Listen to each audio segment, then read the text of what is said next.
Hello everybody, I'm Chris from Nuremberg, Germany, and I'd like to share my impressions of today's conference on limiting private wealth.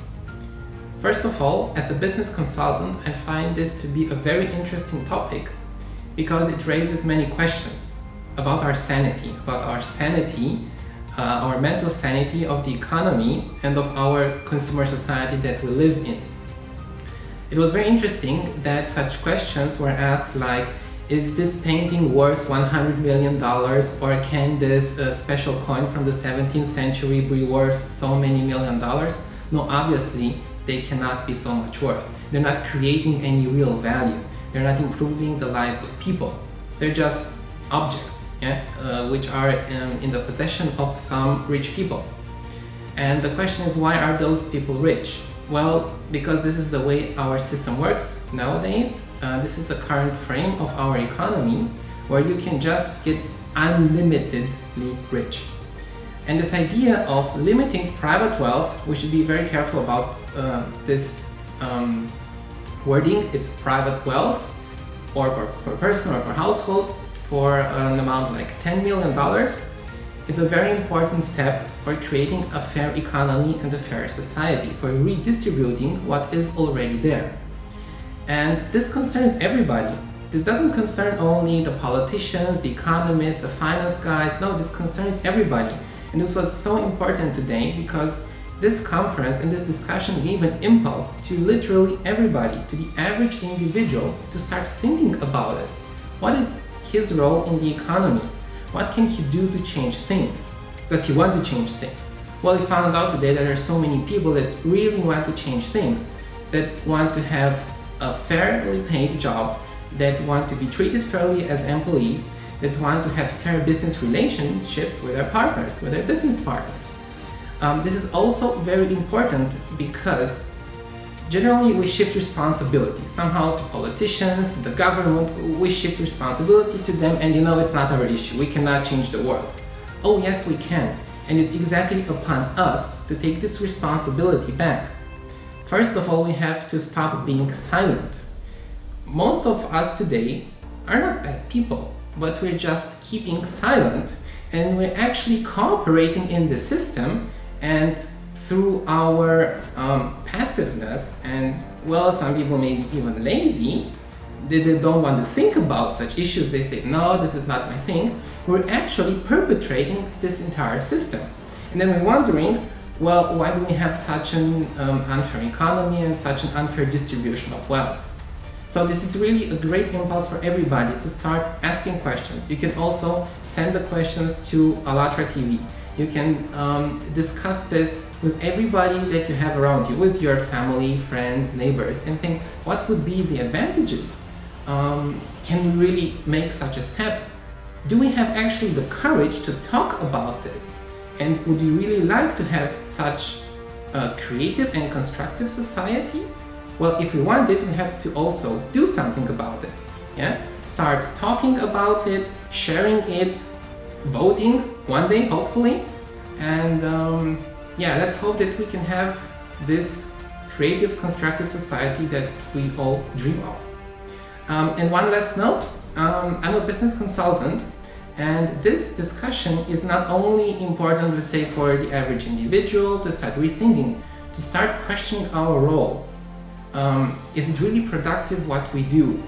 Is it really serving society and people what we do in our daily jobs? How can we reshape the world? Because we work directly with clients, companies, governments, as consultants, auditors, economists. What can we do, and how can we start taking action? And it's again also upon us to find solutions for the problems that we have. And this idea of limiting net wealth to an amount of $10 million is actually really workable. Sounds a bit radical in the beginning, but if you start putting all the pieces of the puzzle together, you can see that you can solve so many issues with this. It's very important to understand that we're talking about the limitation of private wealth, not capital as such. This would not affect the assets of companies, the revenues of companies. It would not impede in any way the operations of a company. and we want to not impede the government or the asset base as such. We're just talking about limiting private wealth, personal or per household. This doesn't matter if it's $10 million or $20 million for a husband and wife. This is not important. What is important is that we can free up an immense amount of resources that are actually currently blocked today on many accounts of very, very rich individuals all around the world. The top 1-2%, even 5% would be too much. Top 1-2% are currently having a fortune of billions and billions of dollars. From an economic perspective, this might sound as a completely radical idea that has to be dismissed in an instant, because it turns all the paradigms of our economy upside down. Where's the profit? Where's the growth? This is like the focus today, yeah? Creating shareholder value, which is actually very wrong, because we can see that still, even in very developed countries, there are some people living below the poverty line. Even in very developed countries, there's a huge asymmetry between the top 1-5% and the lowest 50% that own something like the same amount of assets. So there's a huge disbalance everywhere. And if you start thinking, we limit the private wealth to an amount of $10 million. Okay, what happens then? Where do these individuals get their wealth from? Well, from the dividend payouts of the companies that they own. So then, if their wealth is limited to an amount, where do all the profits go then? Here we can start thinking about two scenarios.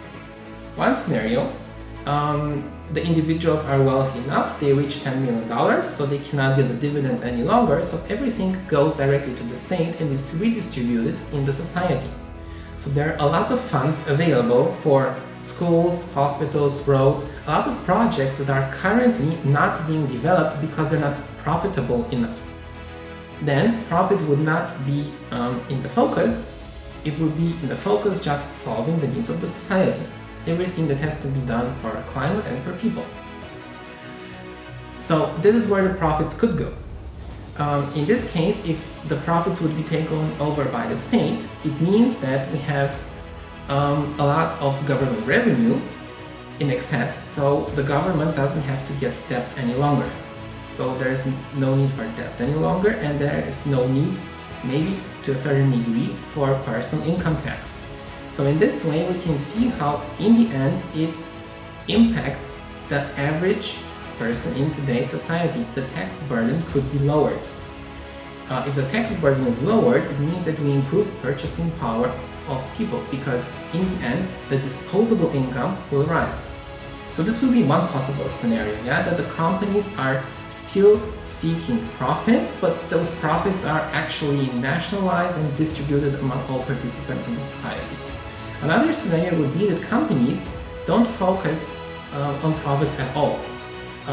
They have prices for their output that cover not only their costs, so they're running at a margin. They don't need this margin any longer because their shareholders already reached the private wealth limit of $10 million, so they can start reducing prices. They're still competitive, they reduce the prices. What happens if they reduce the prices? Again, we improve the purchasing power of the consumers or average individuals, depending on the perspective and as you want to call them. If the companies reduce the prices, then there will be no more inflation. Because what is inflation? Rising prices. This is a complicated topic. Why do prices increase? But one factor behind it that is driving it is this seeking of growth. So we're reducing the prices.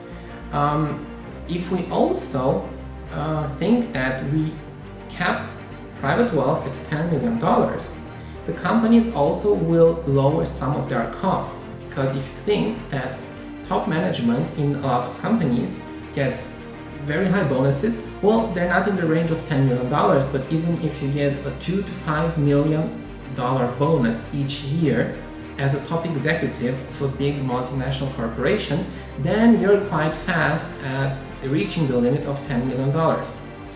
So if they're already there at $10 million, there's no need for the company to pay such high bonuses and such, well, super high salaries.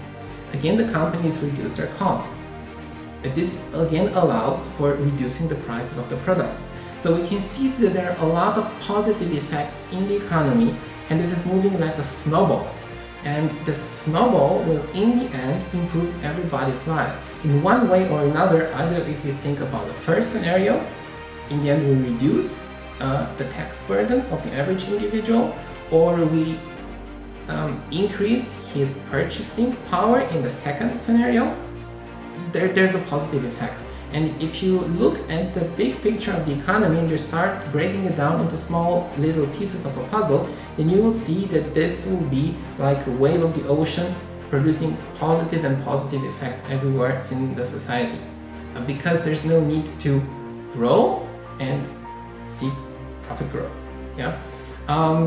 In today's conference, there were many aspects discussed with setting prices, with a debt-free world, with no inflation. These are a lot of important side effects. But to get there, we have to start thinking, how could we really implement this? And if we start thinking about it seriously, it's really workable. So I invite other fellow consultants, economists, finance people to start thinking about this and spread this very bold message. So thank you everybody, and thumbs up today to the super team of speakers, translators, and the guys from backstage. Thank you.